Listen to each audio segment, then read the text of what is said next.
Rajya Sabha TV के सभी YouTube subscribers को मेरा नमस्कार। इस उम्मीद के साथ कि आप सभी अपने घरों में होंगे, स्वस्थ होंगे और सुरक्षित होंगे। मैं हूं अमृता चौरसिया और दिन भर की जो कोरोना अपडेट्स था, क्या कुछ खास रहा, सरकार की ओर से क्या कदम उठाए गए, क्या वस्तुतः स्थिति है, सबको लेकर हाजिर हूं मैं। शुरुआत सुर्खियों के साथ। कोरोना वायरस से देश में मृतकों की संख्या 25 तक पहुंची। अब तक कुल 979 मामलों की पुष्टि। दुनिया में कोरोना से 6,34,000 से ज्यादा लोग संक्रमित। दुनिया भर में मरने वालों का आंकड़ा 29,900 के पार। सुरक्षित दूरी बनाए रखना ही कोविड-19 से मुकाबले का सबसे कारगर तरीका। देशवासियों से स्वयं और अपने परिवार की रक्षा करने का आह्वान। मन की बात कार्यक्रम में प्रधानमंत्री मोदी ने कोरोना से लड़ाई में जीतने का दिलाया भरोसा। कोविड-19 से निपटने में लगे स्वास्थ्य कर्मियों के लिए बीमा योजना को मंजूरी। प्रधानमंत्री गरीब कल्याण पैकेज के तहत केंद्र सरकार का ऐलान।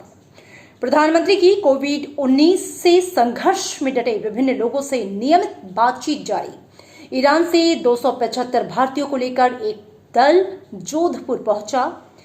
पेट्रोल, डीजल और रसोई गैस पर्याप्त मात्रा में है उपलब्ध। इंडियन ऑयल कॉरपोरेशन ने कहा सभी संयंत्र पूरी तरह से हो रहे हैं संचालित।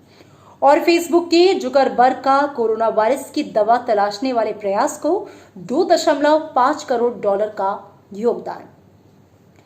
सबसे पहले बात प्रधानमंत्री मोदी के मन की बात की। सोशल डिस्टेंसिंग का मतलब भौतिक दूरी है, मन की दूरी नहीं।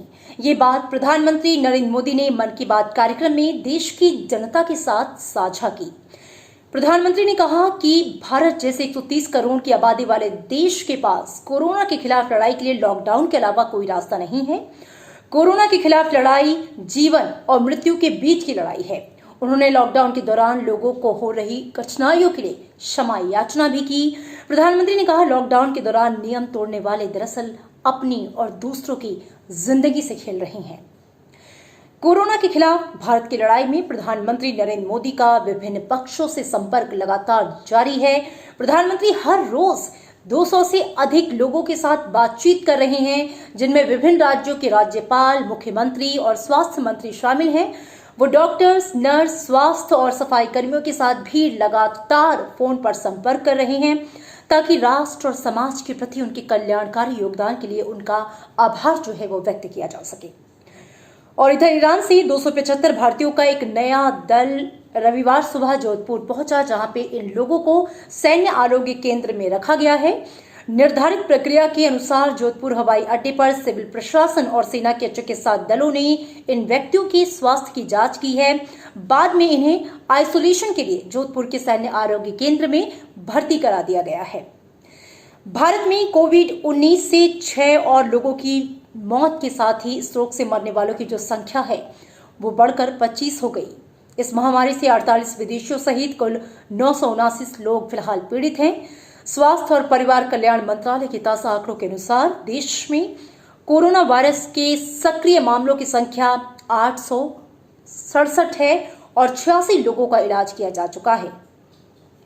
कोविड-19 के सबसे ज्यादा 196 मामले महाराष्ट्र में अब तक सामने आए हैं और उसके बाद नंबर आता है केरल का, जहां पे इस वक्त 182 लोग कोरोना से संक्रमित पाए गए। इधर केंद्र ने राज्य सरकारों और केंद्र शासित प्रदेशों को राष्ट्रव्यापी लॉकडाउन के दौरान प्रवासी कामगारों की आवाजाही को रोकने के लिए प्रभावी तरीके से राज्य और जिलों की सीमा सील करने को कहा है। साथ ही यह आगाह किया है कि पाबंदी का उल्लंघन करने वालों को 14 दिन के लिए अलग केंद्र भेजा जाएगा। केंद्र से राज्यों से लॉकडाउन के दौरान मजदूरों को उनके कार्यस्थल पर बिना किसी कटौती के समय पर वेतन भुगतान करने के लिए भी कहा गया है। और इसके साथ ही सरकार ने कोविड-19 से निपटने में लगे स्वास्थ्य कर्मियों के लिए प्रधानमंत्री गरीब कल्याण पैकेज के तहत घोषित बीमा योजना को मंजूरी दी है। योजना में करीब 22,12,000 जन स्वास्थ्य कर्मियों को 90 दिनों के लिए 50 लाख रुपए की बीमा सुरक्षा दी जाएगी। इनमें ऐसे सामुदायिक स्वास्थ्य कर्मी शामिल हैं जो कि कोविड-19 से ग्रस्त मरीजों की देखभाल कर रहे हैं और आप जानते हैं कि चूंकि रोगियों के सीधे संपर्क में होने के कारण उनकी जान को खतरा हो सकता है। सरकार ने चिकित्सीय आपात स्थिति प्रबंधन, अलग थलग करने के लिए बिस्तर और क्वारंटीन सुविधा से जुड़े निर्देश देने के लिए 10 सशक्त समूह गठित किए हैं। दरअसल 21 दिन के लॉकडाउन के कारण कुछ व्यवहार संबंधी, मानसिक और स्वास्थ्य से जुड़ी समस्याएं जो हैं वो सामने आ रही थी और इसी के तहत national institute of medical health and neuro science ने परामर्श के लिए टोल फ्री नंबर 08046110007 शुरू कर दिया है। इधर इंडियन ऑयल कॉरपोरेशन के अध्यक्ष संजीव सिंह ने कहा कि देश के पास 3 सप्ताह की पूर्णबंदी के बाद भी इस्तेमाल के लिए पर्याप्त मात्रा में पेट्रोल, डीजल और रसोई गैस उपलब्ध है।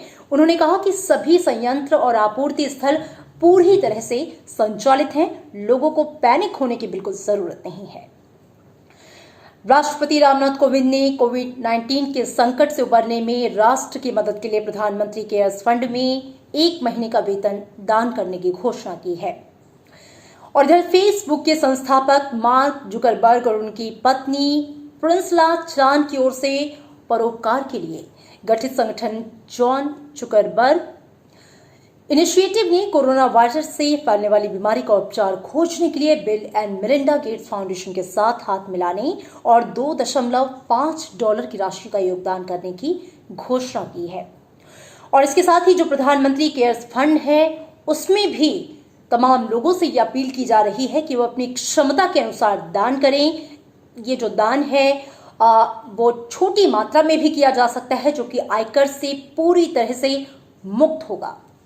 एक बार फिर से मैं लोगों से ये अपील करती हूं कि आप अपने घरों में रहें, सुरक्षित रहें, सेफ रहें और सरकार की ओर से जो दिशा निर्देश जारी किए गए हैं उसका ईमानदारी से पालन करें, क्योंकि आप स्वस्थ रहेंगे, सुरक्षित रहेंगे, तभी देश सुरक्षित रहेगा और हम सब मिलकर कोरोना पर विजय हासिल कर सकेंगे। फिलहाल अगले बुलेटिन में आपसे मुलाकात होगी। मुझे दीजिए इजाजत। नमस्कार।